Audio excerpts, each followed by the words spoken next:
out of high school and I was like, this is not for me as far as like college. I tried a few courses online and stuff. It just wasn't for me.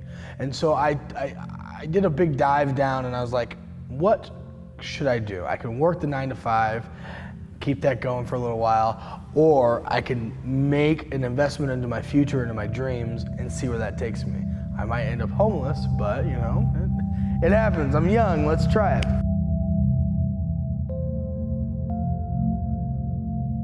First and foremost, I started my own little, Tai Chi business in the park, the O'Fallon Park. And I talked to the people there and I said, hey, I don't have a business license. I'm just a guy who knows Tai Chi. Can I offer Tai Chi here? And so that's what really got me started there. As a kid, I wasn't making a bunch of money, but making income from just teaching people was phenomenal. I think that was great. But I wanted to know what all I could do with my mind, my body. So at that point, I started to realize, well, this is awesome. This is great. I'm a young kid making decent money from teaching people.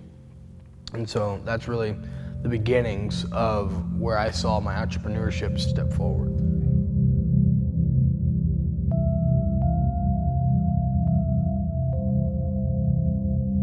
We went to this place down the road in Fairview Heights called Cloud 9.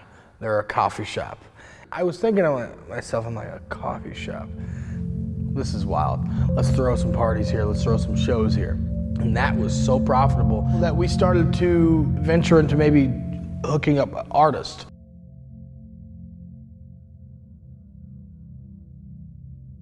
I walk into this place and I say, and my father's with me, and I say, wow, this looks like a gold mine. It's in the center of Soulard, Mardi Gras, 6-7 months from now. Let's invest.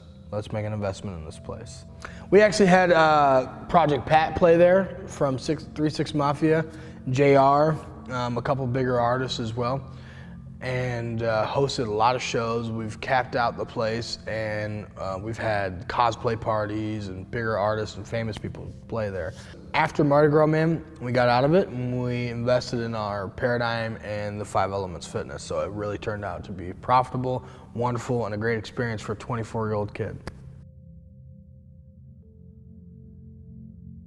I had a story I wrote a long time ago, and it stemmed from a dream, and then I turned that dream into words, and then I started talking to people about, hey, I wanted to do some film and a movie and stuff, and so I pulled this cast together, and we came together 50 strong after a year, and we started filming. And then the bad thing is I had to stop it because I had all this other stuff going on.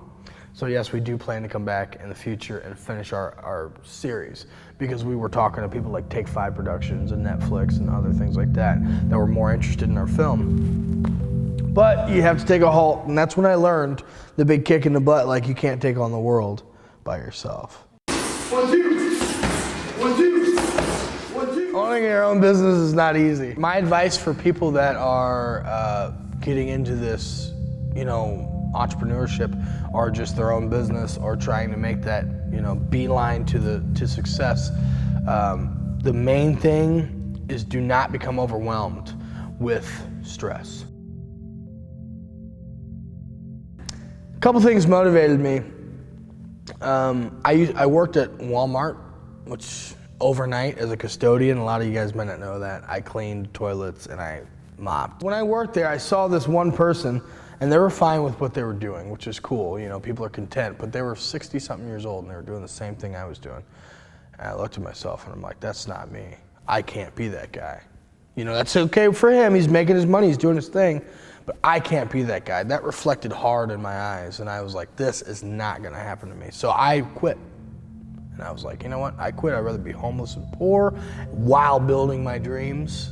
Biggest motivation was money, but behind the money was happiness, and it was happiness for my future, because I want to have a family, I want to have all that stuff in the future, but most importantly was have a foundation for all that stuff. And I only knew a couple things: martial arts, promotion, film, all that stuff. That's all I knew, and I just capitalized on those, got bigger and better at them.